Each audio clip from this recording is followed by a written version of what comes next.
Hi friends, welcome back to Sri cooking recipes. ఈరోజు మన video వచ్చేసి easy and tasty red pasta. ముందుగా ఒక ఆనియన్ తీసుకొని చిన్న చిన్న పీసెస్గా కట్ చేసుకోవాలి.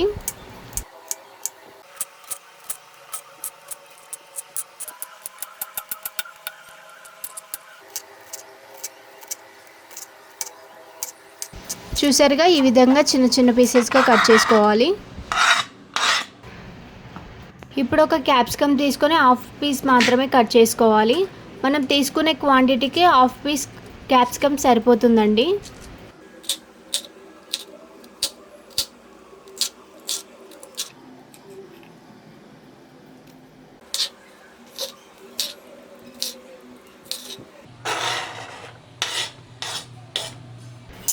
ఇప్పుడు ఒక మీడియం సైజ్ టమాటాని తీసుకొని కట్ చేసి పక్కన పెట్టుకుందాం.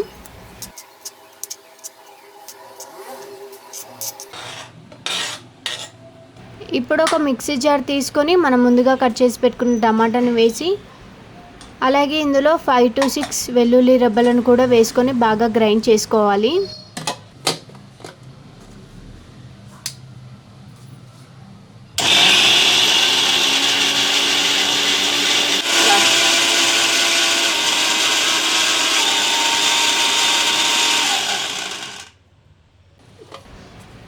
చూసారు కదా, ఈ విధంగా మెత్తగా గ్రైండ్ చేసుకోవాలి.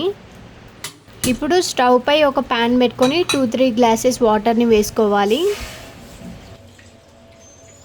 ఇప్పుడు ఇందులో half teaspoon salt, 2 tablespoon వరకు ఆయిల్ని వేసుకోవాలి.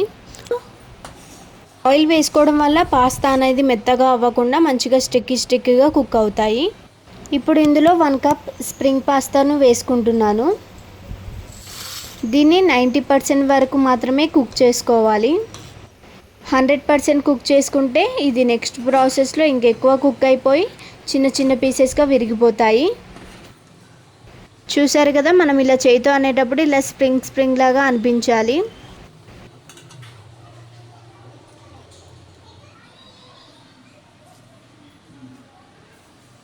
ఇప్పుడు స్టవ్ పై ఒక ప్యాన్ పెట్టుకొని 3-4 టేబుల్ స్పూన్ ఆయిల్ని వేసుకోవాలి. 1/2 టీ స్పూన్ జీలకర్రను వేసి బాగా వేయించుకోవాలి. ఇప్పుడు మనం కట్ చేసి పెట్టుకున్న ఆనియన్ని వేసుకోవాలి. లైట్ గోల్డెన్ కలర్ వచ్చేదాకా బాగా కలుపుకోవాలి. చూసారు కదా, ఇలా గోల్డెన్ కలర్ వచ్చాక 1/2 టీ స్పూన్ అల్లం వెల్లుల్లి పేస్ట్ని వేసుకోవాలి.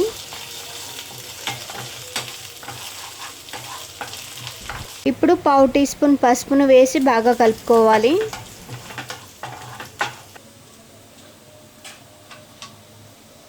ఇప్పుడు మనం ముందుగా కట్ చేసి పెట్టుకున్న క్యాప్సికమ్ని వేసి ఒక 2 మినిట్స్ కుక్ చేసుకోవాలి.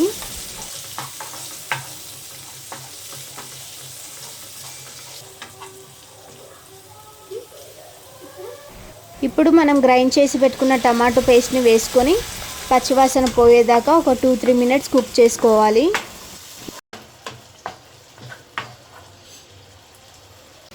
ఇప్పుడు 1 టీ స్పూన్ కారం, 1/2 టీ స్పూన్ సాల్ట్ వేసుకోవాలి. సాల్ట్ ఆల్రెడీ మనం పాస్తా కుక్ చేసేటప్పుడు వేసాం కదా, అందుకని చెప్పి సాల్ట్ కొంచెం తక్కువగా వేసుకోవాలి.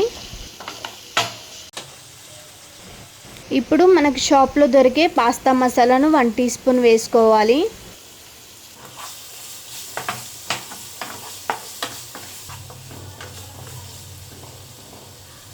ఇప్పుడు మనం కుక్ చేసి పెట్టుకున్న పాస్తాను వేసి మసాలాలన్నీ బాగా పట్టేలాగా కలుపుకోవాలి.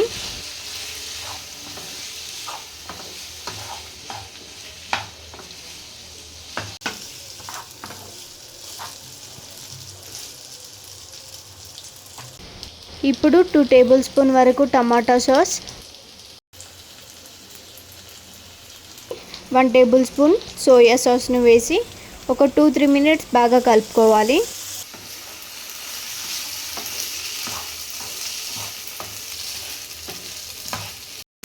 ఇప్పుడు పైనుండి కొంచెం కొత్తిమీర వేసి కలుపుకొని స్టవ్ ఆఫ్ చేసుకోవాలి.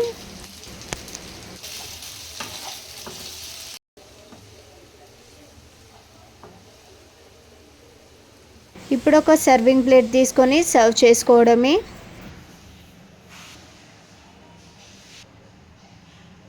సరే కదా, easy and simple process. Same ప్రాసెస్లో మీరు కూడా ట్రై చేయండి, చాలా బాగా కుదురుతుంది. ఇలాంటి మరిన్ని వీడియోస్ కోసం please do like, share and subscribe to Sri cooking recipes.